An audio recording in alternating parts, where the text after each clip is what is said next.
నిన్న సజ్జల రామకృష్ణారెడ్డి కంటే విజయసాయిరెడ్డి వైసీపీకి రాజీనామా చేయగానే అతని గురించి పార్టీ నాశనం అయిపోయింది అని చెప్పిన విషయాలు నిన్న ఆయన ప్రెస్ మీట్ చూస్తే గుర్తొస్తున్నాయి. బాహుబలిలో బిజ్జాల దేవుళ్ళ, రామాయణంలో శూర్పణఖల, మహాభారతంలో శకునుల, వైసీపీలో సజ్జల రామకృష్ణారెడ్డి అని చెప్పకనే చెప్పాడు ఎవరో విజయసాయిరెడ్డి. ఆయన నిన్న చంద్రబాబు నాయుడు గారి గురించి మళ్ళీ అధికారంలోకి వస్తే మేము మళ్ళీ జైలుకి పంపిస్తాం అన్నాడు. సజ్జల రామకృష్ణారెడ్డి వల్ల కాదు కదా, వాళ్ళ అబ్బ వల్ల కూడా చంద్రబాబు గారిని జైలుకి పంపేయడం కుదరదు. ఎందుకు కుదరదంటే వైఎస్ రాజశేఖర రెడ్డి ముఖ్యమంత్రిగా ఉన్నాడు, ఎన్నో ఎంక్వైరీలు వేశాడు, ఒక్క అవినీతి ఆరోపణ ఆయన మీద రుజువు కాల. అలాగే వైఎస్ జగన్మోహన్ రెడ్డి ప్రభుత్వం వచ్చిన తర్వాత ఎన్నో ఫైళ్ళు తిరగేశారు ఐఏఎస్లు అందరితో కూర్చోబెట్టి, ఆయన మీద ఏ ఒక్క అవినీతి ఆరోపణలు లేవు. అందుకనే అక్రమ కేసులో అరెస్ట్ చేస్తే ఏమైందో మీకు తెలుసు. 151 నుంచి మధ్యలో 5 తీసి 11 సీట్లకి పరిమితం చేశారు మిమ్మల్ని. ఎందుకు చేశారు? చంద్రబాబు గారిని టచ్ చేయబట్టి. అంటే ఆయన టచ్ చేయడం అనేది సామాన్యమైన విషయం కాదు. వైఎస్ రాజశేఖర రెడ్డి కూడా టచ్ చేద్దాం అనుకున్నాడు. చంద్రబాబు గారిని టచ్ చేస్తే ఏమైందో వైఎస్ రాజశేఖర రెడ్డికి తెలుసు.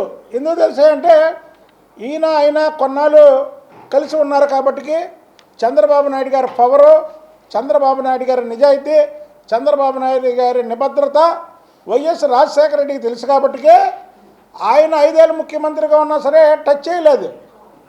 కానీ పిల్లకాకి ఏం తెలుసు, ఉండేది దెబ్బ అన్నట్టు జగన్మోహన్ రెడ్డికి ఏం తెలుసు, లాస్ట్లో టచ్ చేశాడు. చేస్తే ఏమైందో మొత్తం భారతదేశం మొత్తం కూడా చేశారు చంద్రబాబు నాయుడు యొక్క పవర్ ఏంటో. అలాంటి చంద్రబాబు నాయుడు గారిని రేపు అధికారం వస్తే జైలుకి పంపిస్తామని నిన్న సజ్జల రామకృష్ణారెడ్డి చెప్తాడు. ఏంటా మీరు చేసేది? అసలు మీ పార్టీ ఉందా? మీరు 11 సీట్లు, జగన్మోహన్ రెడ్డి చేస్తే 10 సీట్లు. 10 సీట్లు కూడా కూటమి పార్టీలో చేరడానికి కూటమి ప్రభుత్వం వచ్చిన మరుక్షణం నుంచి కూడా కూటమిలో ఉన్నటువంటి 3 పార్టీలతో బేరాలు ఆడుతున్నారు. ఏ ఒక్క పార్టీ కూడా వీళ్ళకి డోర్లు తెరవట్లేదు. ఆఖరికి రేపో మాపో వీళ్ళందరూ కూడా కేఏ పాల్ పార్టీలోకి వెళ్ళేలాగా ఉన్నారు. అది చూసుకోండి. ముందు మీ అధికారం సంగతి తర్వాత. జగన్మోహన్ రెడ్డి కంటే కేఏ పాలే కరెక్ట్ అని కేఏ పాల్ పార్టీలోకి పోతారు. నువ్వో సజ్జల రామకృష్ణారెడ్డి చంద్రబాబు నాయుడు గారి గురించి మాట్లాడతావు. నిన్నేంటి రైతుల గురించి మాట్లాడుతున్నావు? రైతుల గురించి మాట్లాడే అర్హత మీకుందా? ఆంధ్రప్రదేశ్ని గంజాయి వనంగా తీర్చిదిద్దినటువంటి ఘనత జగన్మోహన్ రెడ్డిది. ఆ జగన్మోహన్ రెడ్డి ఆఫీసులో ఉన్నటువంటి నీది. ఆంధ్రప్రదేశ్ అంటే ఒకప్పుడు అన్నపూర్ణ. 2019లో మీరు అధికారంలోకి వచ్చారు, గంజాయి వనం చేశారు, గంజాయి సాగు చేశారు, గంజాయిని దేశం మొత్తం కూడా రవాణా చేశారు. ఇవాళ ప్రతి ఇంట్లో కూడా మీరు గంజాయి ఎలా పెంచుకోవాలనేది 2019 నుంచి 2024 వరకు నేర్పిన పాఠాలు మీరు గంజాయి సాగు. మీరు రైతుల గురించి మాట్లాడతారా? మీరు గుంటూరు మిర్చి యార్డుకి వెళ్ళారు, అక్కడ మిర్చి దొంగతనాలు చేశారు. పొగాకు రైతులను పరామర్శించడానికి వెళ్ళారు జగన్మోహన్ రెడ్డి, అక్కడ పొగాకు బేళ్ళు ఎత్తుకెళ్ళిపోయారు. ఆఖరికి చిత్తూరు జిల్లాలో మామిడి రైతులను పరామర్శించడానికి వెళ్ళి ఏ ఘనకార్యం చేశారో అందరూ చూశారు కదా.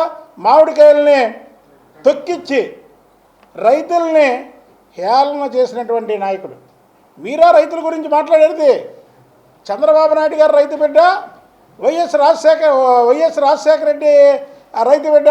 చంద్రబాబు నాయుడు గారి తండ్రి ఖర్జూర నాయుడు గారి దగ్గర నుంచి కూడా వాళ్ళకి వ్యవసాయం ఉంది. మీకేముంది వ్యవసాయం? మీకు వ్యవసాయం ఉందా? ఫ్యాక్షనిజం ఉంది మీకు. వ్యవసాయం ఏమో నారా ఫ్యామిలీ చేస్తే, ఫ్యాక్షన్ ఏమో వైఎస్ ఫ్యామిలీ చేసింది. అందుకే ఈ రాష్ట్రంలో నారా చంద్రబాబు నాయుడు గారికి ప్రజా ఆకర్షణ అంతా. ఆయన ప్రధానమంత్రి రాష్ట్రపతి పదవులనే తృణప్రాయంగా వదిలేసి ఈ తెలుగువారికి సేవ చేయాలనే ఒక ఉద్దేశంతో ముఖ్యమంత్రిగా ఉన్నటువంటి వ్యక్తి. ఆ వ్యక్తి మీద నువ్వు అవాకులు చవాకులు చేస్తున్నావు. నీ పార్టీలోంచి బయటికి వెళ్ళినటువంటి ప్రతి ఒక్కళ్ళు కూడా నీ పేరే చెప్తున్నారే. ముందు దాని గురించి ఆలోచించుకో. నీ పార్టీని నాశనం చేసింది సజ్జల రామకృష్ణారెడ్డి అని ప్రతి ఒక్కరు కూడా చెబుతున్నారు. నువ్వా మళ్ళీ నీ పార్టీని అధికారంలో తీసుకొచ్చేది? పగటి కళ్ళ కనుకో. ఏదో జగన్మోహన్ రెడ్డి మెప్పు కోసం పగటి కళ్ళ కనుకో. ఈయనంట లిక్కర్ కేసులో ఇంతవరకు పురోగతి సాధించలేదంటాడు. ఏవయ్యా, మీ వైసీపీ మహామేత నాయకులందరూ కూడా ఇప్పుడు లోపల ఉన్నారుగా లిక్కర్ కేసులో. దాని మీద ఇంకా స్పష్టత రాలేదండి ఇతనికి. అంటే నిన్ను లోపడేస్తే స్పష్టత వస్తుందా? చెప్పండి. అది కూడా ఉంది త్వరలో, అది కూడా ఉంది. నీ ఉపలాటం నీ ఇదేంటంటే నన్ను ఏంటి ఇంకా కేసు ఒక్కొక్కరు వస్తారు. ఒకరిని పట్టుకుంటే ఒకరు వచ్చారు, ఒకరిని పట్టుకుంటే ఒకరు వచ్చారు, ఇంకొకరిని పట్టుకుంటే ఇంకొకరు వచ్చారు. ఆఖరి నీ పేరు కూడా వస్తుంది. నువ్వు నీ కొడుకు వైఎస్ జగన్మోహన్ రెడ్డి ప్రభుత్వంలో మీరేం చేశారో, ఏమేమి దోచుకున్నారో, ఏమేమి దాచుకున్నారో ప్రజాధనాన్ని, ఇవన్నీ కూడా వస్తాయి. నువ్వా మాట్లాడేది? రేపు ప్రభుత్వం వస్తే తెలుగుదేశం పార్టీ నాయకులందరినీ కేసులు ఓపెన్ చేస్తారంట. చంద్రబాబు నాయుడు గారు ఈ ప్రభుత్వంలో కేసు తీయించుకున్నాడంట. అసలు మీరు పెట్టింది అక్రమ కేసు. అక్రమ కేసు ఉంటే అదే నిజమైన కేసు అయితే కోర్టు దాకా వెళ్ళేది. కోర్టుకి వెళ్తుంది. అక్రమ కేసులు కోర్టులోకి ఎందుకు వెళ్తాయి? మీలా కోర్టుల చుట్టూరు తిరిగి మీరు అక్రమ కేసులు కాబట్టి 43,000 కోట్లు ఈడీ జప్తు చేసింది కాబట్టి ఇంకా లక్షలాది కోట్లు మీ దగ్గర మూలుగుతున్నాయి కాబట్టి మీ నాయకుడు కోర్టుల చుట్టూరు తిరుగుతున్నాడు. కోర్టుల చుట్టూరు తిరగడానికి కూడా మనిషి ఏమో ఆ ఫార్చునర్ మీద నుంచొని జనాలకి చేతులు ఊపుతుంటాడు. కోర్టు వాయిదా వచ్చేటప్పటికి ఆరోగ్యం బాగాలేదని సాగుతూ చిన్నపిల్లలు ఏదైతే స్కూల్కి వెళ్ళడానికి మారం చేస్తారో అలా మారం చేస్తేనే మొన్న సిబిఐ కోర్టు చీవాట్లు పెట్టి మిమ్మల్ని నాంపల్లి కోర్టుకి హాజరయ్యేలాగా చేసింది. అయినా సిగ్గురావట్లేదా? మీరు మళ్ళీ ప్రభుత్వంలో రావడం, తెలుగుదేశం పార్టీ వాళ్ళు లోపడేపించడం, ప్రజల్ని లోపడేపించడం, పగటి కళ్ళకంటున్నావా సజ్జల రామకృష్ణారెడ్డి? నీ పార్టీని, మీ వైఎస్ పార్టీని నాశనం చేశామని సాక్షాత్తు విజయసాయిరెడ్డి చెప్పాడు కదా. దానికి కౌంటర్ ఇవ్వలే నువ్వు? దానికి కౌంటర్ ఇవ్వలేకపోయావు నువ్వు? నువ్వా మాట్లాడేది చంద్రబాబు నాయుడు గారి గురించి? చంద్రబాబు నాయుడు గారిని లోపడేసే సీన్ మీకుందా?